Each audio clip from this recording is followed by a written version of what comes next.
Anytime you make an important decision, or you set an important goal, in that moment, you want to do something to take action that commits you to follow through later on. In that moment, you want to call somebody, you want to email somebody, you want to enroll in something, you want to hire somebody, you want to schedule the meeting, you want to set up the time when you're going to go say, it's over, or I'm hiring you, or let's begin. Because if you don't do it, how many have done this before? How many have gotten something that was really valuable to you, you're all excited about it, you know you're going to do it, and then you go home and you got 8 million texts and 20 million emails, and you got all these demands that are in front of you, and you lose momentum, and you get out of what?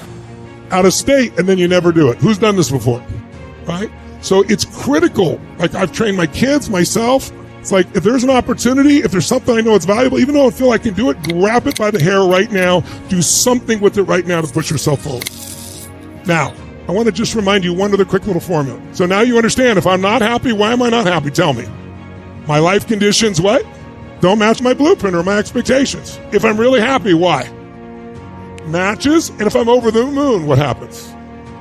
It's even better than my expectation. If I'm really suffering, the dark night of the soul, why am I suffering? My life conditions don't match my blueprint, and I feel helpless to change it. So there is a state called helplessness that's created by 3 Ps. You might want to jot them down so you can wake yourself up. When people are really stuck, when they're helpless, they develop 3 beliefs. They think first, the problem is permanent. If you think a problem is permanent, it's over. Second, they think the problem is personal. Like there's something wrong with me.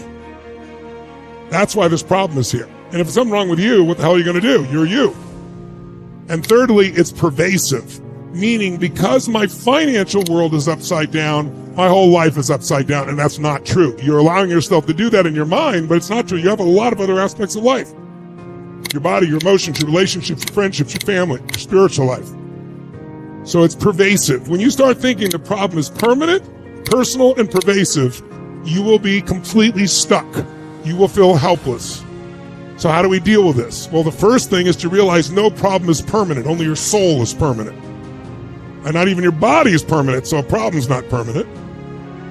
How many had a problem that seemed permanent and you found a way to break through eventually? Make some noise if you've done this, ladies and gentlemen. So you need to just own from now on, when you're starting to feel helpless, and it looks like there's no answer, you got to remember, I can change my actions or I can change my blueprint. No problem is permanent. Only my soul is permanent. And it isn't personal. There's nothing wrong with me. This is just a situation that my brain has not been prepared for, right? I will figure this out.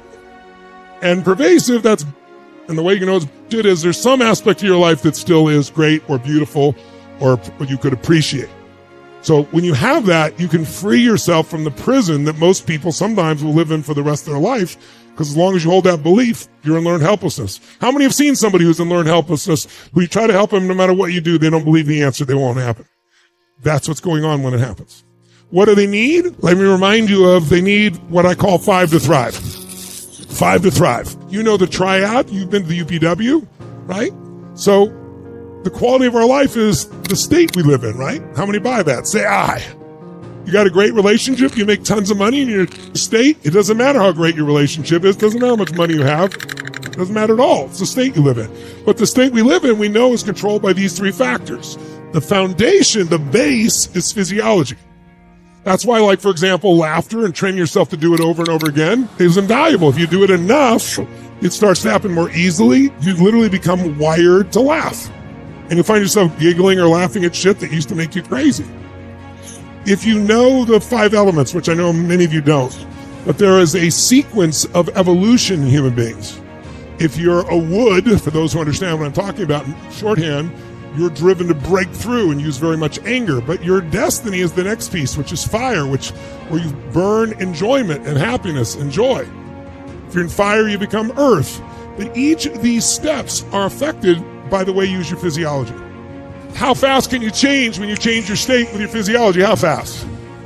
If you do it a little bit, you get a little change. If you do it intensely, you get an intense change. If you do it consistently, you get a consistent change. If you do it once in a while, you get a once in a while change. But you're in absolute total control. True or false? So the only reason you don't is you have a belief system that says, I don't want to feel good right now. Have you ever had somebody say to you something like, you're just like, this pisses me off or whatever. They say, why don't you change your state? You go, I'll change your state. Who's had one of these little discussions with someone before? I know there's times I don't want to change. Who can relate? I know how I don't want to. Why don't you want to? Because there's a belief in there that makes you not want to change. And the belief is, if I just feel good, this shit will happen again. Raise your hand if you can relate. So you have to come up with a new belief or you'll stay in a lousy place. History is shaped by people who can change somebody's state.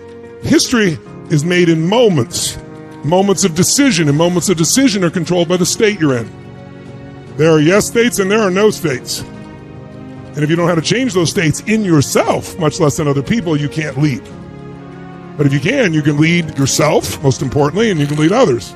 So changing physiology is not that difficult, but you got to train yourself. So while we're here this week, we want to create a series of different things we can do to train ourselves. And so one of the things we do, for example, at the UBW, as you recall, is I tell the story about how you can train your body, how I did it when we did our first Date with Destiny down in Del Mar, California, where there was literally a train outside on the beach, which I didn't know.